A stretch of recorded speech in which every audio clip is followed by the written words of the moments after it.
all the land that's been monocropped, do you think we can bring back nutrients absolutely. or has it been pillaged to the point of... No doubt about it. We could start right now and make it, but it won't be tomorrow. Well, what would it take to start by... that? Like if we, as a society, were like, we're done with monocropping, we are going back to regenerative farming, how would, like, at least, you know, from your eyes, how would we go about doing that on a farm that's had nothing but corn on it for decades? You know, how would we go about doing that? So you start by mimicking the process that built up the topsoil in the first place.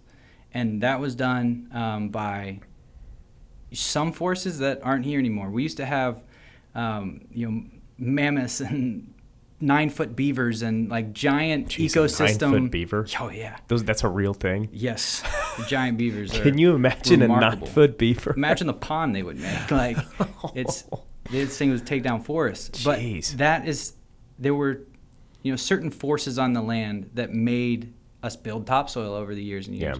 Yeah. And also, that ancient civilizations, that Native Americans most recently, but you can follow it back into time.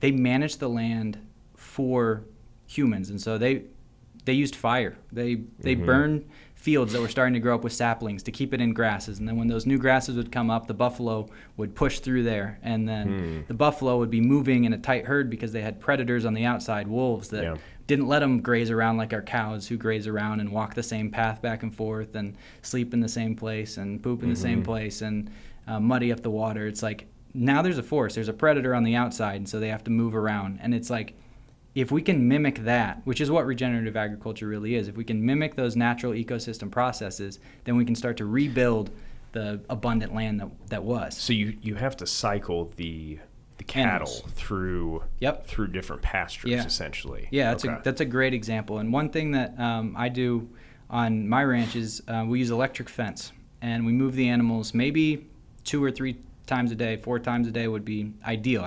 It's not a reality to be able to do that, but what I do is I look at the land and I figure out what's growing that's not productive or not helpful. Is it poison ivy? Is it thorn bushes? Is it stuff that I don't want? And then I'll move. I don't have enough room for cattle, but I use goats and sheep and pigs, and I'll push them through the property and let them graze an area down to reset it. Yeah. And then I move them to another area that's a problem. And then you make that cycle for a year, 2 years, and watch what your field does, the diversity that comes back. Really? It's remarkable. I mean, and you can find success story after success story on YouTube. Like, we're figuring these things out, but it takes re-educating everybody, and it takes the consumer. Again, they don't have to be perfectly educated, but they have to trust who is telling them that this food is good. And so they need someone to say, like, this burger that you're buying is actually restoring the land. There was something that changed my life radically when I heard about it, is that for a 1/4-pound cheeseburger, I believe it was in Iowa, they were losing 4 pounds of soil just because of poor practices and erosion and how much it takes for a cow to eat to produce that much meat. Is like, if you're going to lose 4 pounds of topsoil for every 1/4 pounder that's served out at McDonald's, like, that's a problem, and it might only be 10 years before that's like a really, really big problem. And so that kind of spurred me to go into this stuff and research it. And it's a great deep dive on YouTube if any of the listeners are ever curious. They can hop over to that after this. A long rabbit hole to dive down. Yep.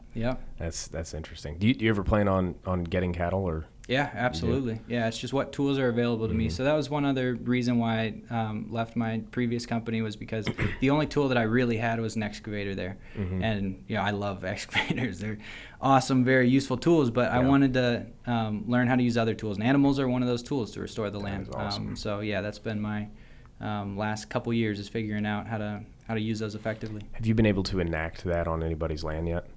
Absolutely. Really? Yeah. So you've had clients where you've used animals to... Yeah, and there's an opportunity opening up where cattle can become a reality, because we've got 75 acres now that we're trying to make kind of a model farm for what agriculture could be, and that's what we really need. And just like you said, there's farm tours. There's you have to be entrepreneurial, and you can't use the same playbook because it has holes in it. And so you have to innovate, and you have to match up.